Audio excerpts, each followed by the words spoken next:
Good afternoon, everyone.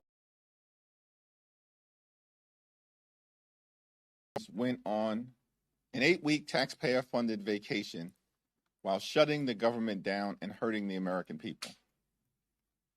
During that taxpayer-funded vacation, House Republicans didn't do a single thing to make life better for the American people.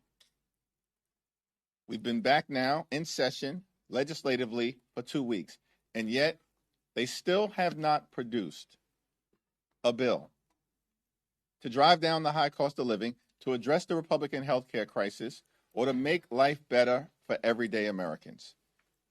It's clear to us that House Republicans have no intention to do anything other than continue to drive down right-wing extremism through the throats of the American people.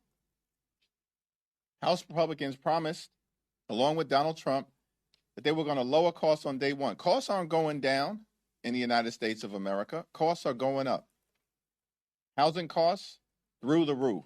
Electricity bills, through the roof. Grocery costs, through the roof. And now, as a result of the Republican refusal to extend the Affordable Care Act tax credits, tens of millions of people are on the verge of experiencing dramatically increased health care costs that will either push them into medical bankruptcy or prevent them from being able to go see a doctor when they need one. And yet we still see nothing from the Republican Party as it relates to addressing the health care crisis that they've created, because they're too busy fighting each other and spending time trying to find different ways to reward their billionaire donors. The American people deserve better. You deserve better. House Democrats are going to continue to fight to lower the high cost of living, to fix our broken healthcare system, and to clean up corruption so we can deliver a country that actually works for working class Americans. Questions? Good afternoon. Thank you. They had to pull this NIL bill on the House floor this week. Two things. Can you speak to what that means on an issue like that is seemingly bipartisan? And number two, does it seem like that the issue of addressing college sports and money in college sports is a bipartisan issue, but this is now veering off into partisan territory, and that's why Congress can't legislate on this? It's not that Congress can't legislate, it's that House Republicans can't legislate. It's the gang that can't legislate straight.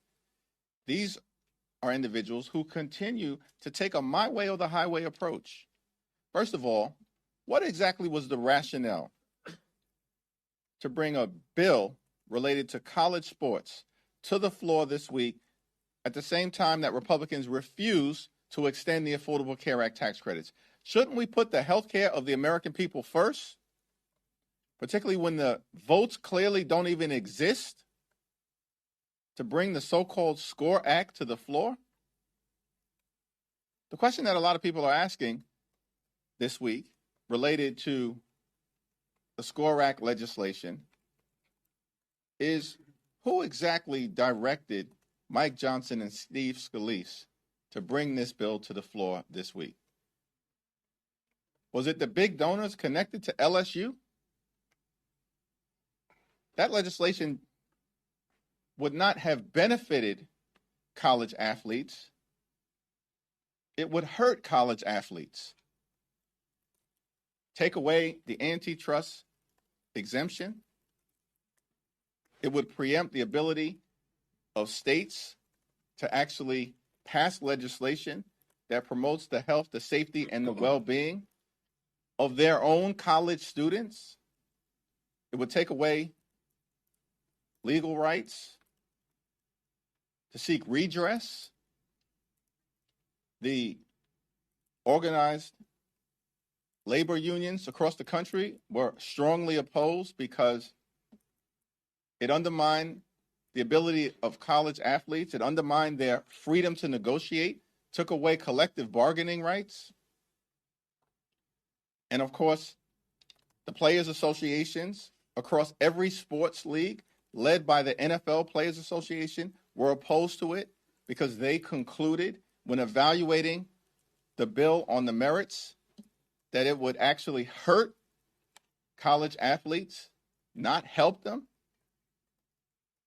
Why would Mike Johnson and Steve Scalise think it was a good idea to bring the Lane Kiffin Protection Act to the floor of the House of Representatives?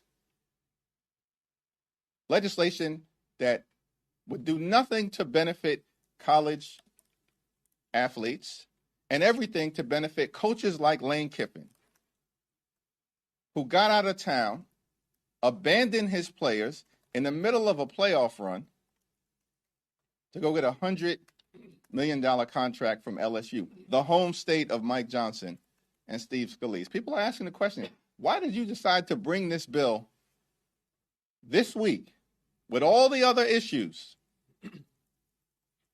that the country is demanding that we focus on, led by the affordability crisis that they claim is a scam and a hoax, but that the American people know is very real?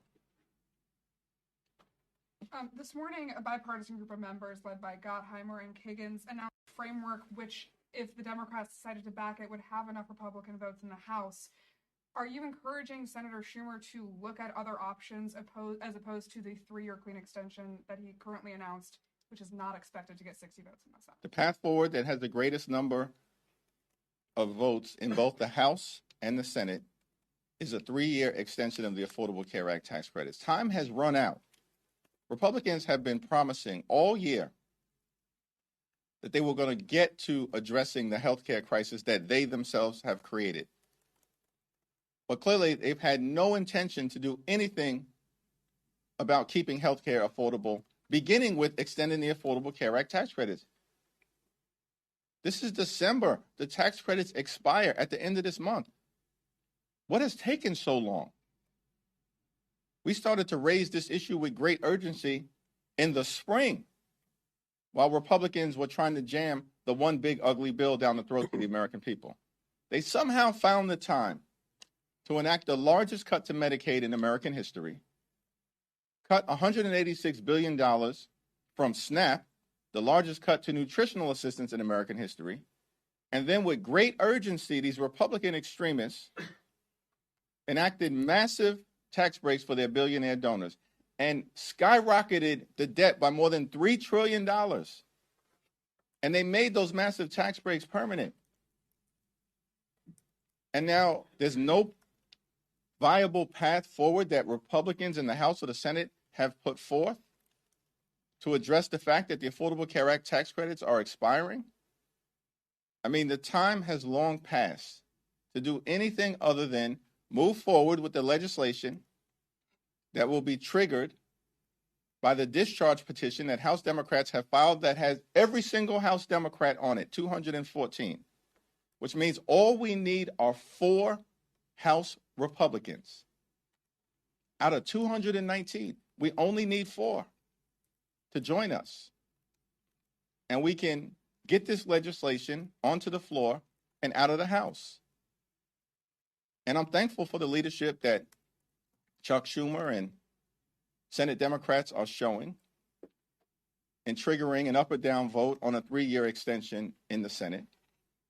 And the American people will see which party supports the health care of hardworking American taxpayers. That would be Democrats. And which party is continuing to break our health care system. That would be the GOP. Thank you, Mr. Leader. Earlier this year, you said that your relationship with Speaker Johnson was, I believe, productive and forward-looking. A lot has happened since then with the shutdown and everything. I'm just curious if your relationship has evolved at all throughout the year and how you would characterize it now. It's evolved and not necessarily in a constructive direction. Thank you, Mr. Leader. Just curious, why 3 years on the ACA tax credits? I mean, doesn't that seem kind of unrealistic, if we're being honest? And wouldn't the bipartisan efforts that she mentioned in the House, like the Common Ground framework, be a little bit more realistic path forward in regards to addressing the healthcare issue? It's my understanding that the Common Ground framework has the support perhaps of a handful of members of the House of Representatives, less than 10, as far as I can tell. Now, we're open to having good faith discussions with any House Republican who's serious about extending the Affordable Care Act tax credits. But the House Republican leadership is not. They've repeatedly said they have no interest in addressing the Affordable Care Act tax credit issue. In fact, Donald Trump and his administration were apparently prepared to put forth a proposal that Mike Johnson and House Republican leaders detonated because they have no interest in keeping health care affordable. The legislation that has the greatest amount of support in the Congress right now, both House and Senate, is a clean 3-year extension of the Affordable Care Act tax credits. We believe that the American people deserve a similar level of certainty that Republicans provided to their billionaire donors when they made those massive tax breaks permanent in the one big ugly bill. Thank you. Given recent interactions between President Trump and female members of the press, calling them piggy, ugly, stupid, do you have any concerns about the tone or treatment of journalists so far? And what is your overall view on the role of free press in America? Well, the tone that has consistently been adopted by Donald Trump toward members of the free and fair press, generally and specifically, most recently, directed at female reporters, is disgusting. It's unbecoming of a president. It's unconscionable, unacceptable, and un-American. And this is part of the reason why Donald Trump's approval rating is at 36%. The American people know that Donald Trump and Republican control of the House and the Senate has been a disaster for them. And instead of actually focusing on the issues that matter, like driving down the high cost of living or fixing our broken healthcare system, continue to engage in personal attacks against folks, ad hominem assaults on the character of individuals who are just doing their jobs. Now, in our democracy, it's clear. We have a legislative branch, the House and the Senate, separate and co-equal. We're supposed to provide a check and balance on an out-of-control executive branch. James Madison, in fact, one of the original framers of the Constitution, said that at its best, Congress should be a rival to the executive branch. But that's not what Republicans have done. These people are not rivals. They are a reckless rubber stamp for Donald Trump's extreme agenda. We got the Article 2 executive branch. We got the Article 3 judiciary. But, of course, connected to the fabric of our democracy is the free and fair press. And Donald Trump, of course, is behaving more like a wannabe king who's uninterested in the scrutiny that comes from being part of American democracy. Part of that scrutiny is the Congress, part of that scrutiny is the judiciary, and part of that scrutiny, of course, should always be the free and fair press. Thank you, Mr. Leader. Going back to the Speaker Johnson and the reconciliation law, he said he told reporters this morning that Americans will start feeling the relief from that bill next year, and some of the affordability concerns that they have now will start to subside. I know you've been critical of the Medicaid cuts, the SNAP cuts, but I'm curious how you and House Democrats will speak about some of those working class provisions that they point to, whether it's on tips, overtime, Social Security, auto loan, interest. How are you all thinking about speaking to the American people about those particular provisions that it seems will be core to the Republicans' message next year about affordability? Yeah, House Republicans have no issue as it relates to affordability. They believe that the affordability crisis in the country is a hoax and a scam. That's what their leader has said, Donald Trump, who says he's both the president and the speaker at the same time. Donald Trump's words, not mine. They don't plan to address the high cost of living in this country because they don't even believe that it exists. Now, the interesting thing is that I agree that the American people will continue to feel the impact of the one big ugly bill that Republicans jammed down their throats. But it's going to be an adverse impact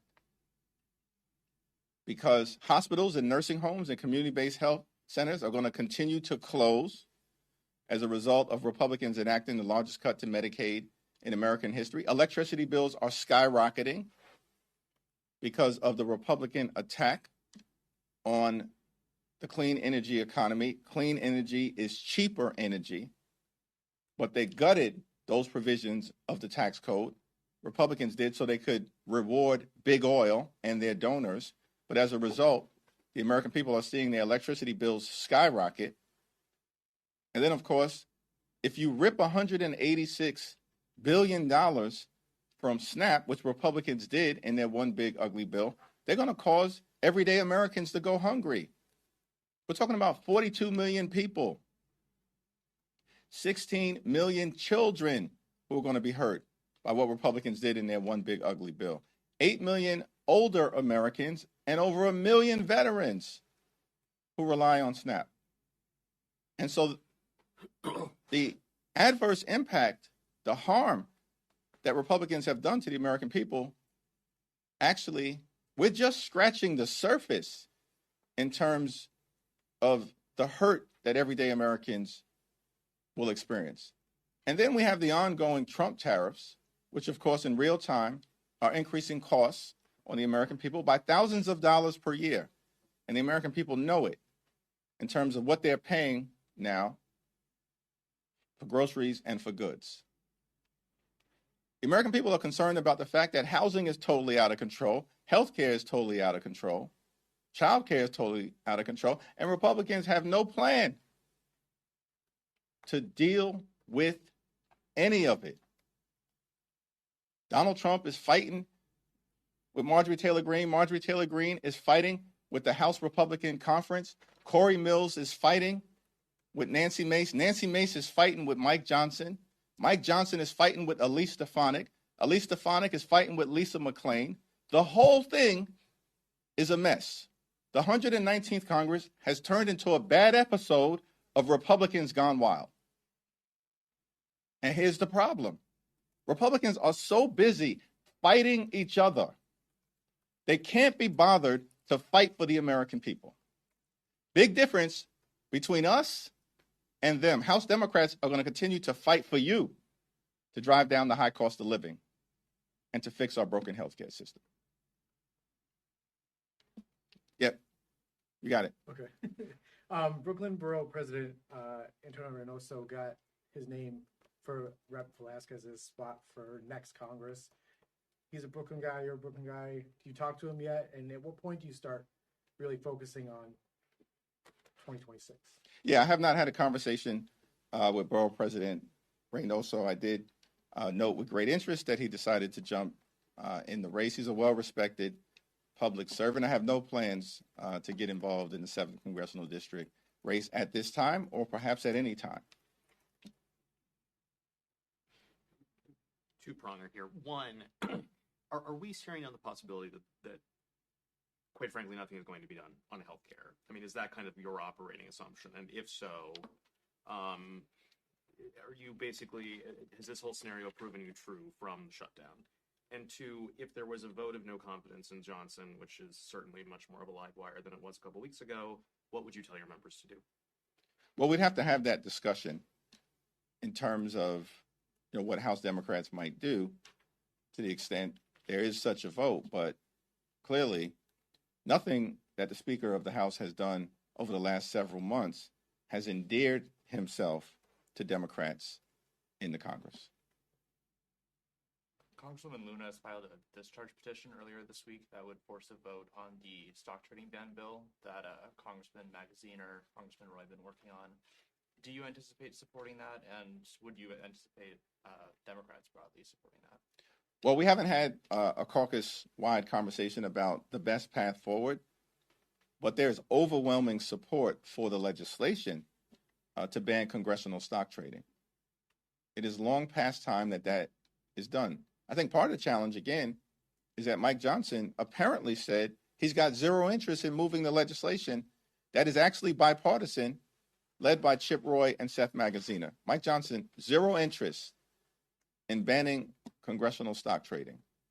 So we'll evaluate the different vehicles moving forward, and I look forward to having a conversation with many of the stakeholders over the next few days into the early part of next week, including Seth and Pramila and Alex, as well as, of course, Joe Morelli, the top Democrat on the House Administration Committee, to figure out the best path forward we want to clean up corruption in this institution, in the Supreme Court, and also as it relates to the administration. I think one of the challenges that some members have raised directly with me about the Anna Paulina Luna approach is that apparently she's unwilling to prohibit stock trading within the Trump administration. Unwilling to prohibit stock trading as it relates to Donald Trump, J.D. Vance, or cabinet secretaries like the Treasury Secretary. That's kind of extraordinary to me, since they have concentrated executive power. We definitely have to deal with the issue of members of Congress trading stock. It should be banned. But it also seems to many of us, at the same period of time, there's got to be a path forward to banning stock trading within the administration. I think Donald Trump literally just purchased hundreds of thousands of dollars of stock in Warner Brothers when his administration is in the middle of a merger review. How is that acceptable? That's corruption in plain sight. And it also seems reasonable to many of us that we've got to find a path forward toward addressing it. Thank you. On the ACA subsidies, you framed this debate as Democrats fighting to protect millions of people from Republican policies, in this case, the expiration of the subsidies. But those same people went to the polls last November, many of them, and voted for Republicans who, they must know by now that Republicans don't like the ACA. They've been fighting it for 15 years. So is the expiration of the subsidies not simply democracy at work? And at what point do you risk, accusations that you're trying to protect voters from themselves, which is sort of inherently undemocratic, small d? Well, many voters were promised that costs would go down on day one. January 20th came and went, and Republicans didn't do a damn thing to lower costs. Donald Trump didn't do a damn thing to lower the high cost of living. Why? Because they don't give a damn about everyday Americans. That's increasingly clear. Now, the American people have come to that conclusion with a greater degree of intensity because they were lied to by Donald Trump and Republicans. We're giving our Republican colleagues a chance to actually keep your word to the American people. Start by extending the Affordable Care Act tax credits. So this fight is not over. And, to Kevin's question as well, this fight is not over as it relates to the Affordable Care Act tax credits. Let's see what happens on the Senate floor next week. Thankful that Senate Democrats are bringing legislation that would extend the Affordable Care Act tax credits for 3 years. And we're going to continue to press our case in the House. Every single House Democrat on the same page. Republicans in the middle of a civil war, which is why they can't even focus. Just a handful of them can't focus on keeping their word to the American people and driving down the high cost of living. We still got a couple of weeks for them to change their tune. Thank you, Leader Jeffries. You and a majority of other Democrats voted against a pair of bills on the floor earlier today. Republicans have argued is aimed at keeping foreign influence out of schools. Could you explain the reasoning for Democrats' opposition? The Republicans have not brought a single credible bill to the floor. I think Bobby Scott and others did a good job of explaining our concerns. We just want to educate our children. Focus on reading, writing, and arithmetic. Developing a holistic child. Giving the ability to them to think critically. And we're not going to be lectured by a group of Republicans who are dismantling the Department of Education in real time. Literally, 90% of the Department of Education as it existed last year is now gone. Doesn't exist within the Department of Education. It's been broken into pieces. Republicans are attacking public education, just like they're attacking public health and attacking public safety. And it's the reason why Republicans are either underperforming dramatically across the country electorally or have been crushed, as was the case across the country, up and down the ballot in the off-year elections in early November. The American people are through with these extremists. Done. Had enough. The extremists have gone too far. They've broken all of their promises. They spent the entire year rewarding their billionaire donors and trying to implement the most toxic parts of Project 2025, which is a difficult thing because the whole thing is toxic.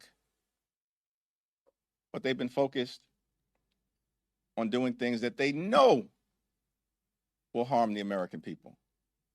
In our view as Democrats, we're just going to continue to fight for a country where when you work hard and play by the rules, you should be able to live an affordable life, a comfortable life, live the good life.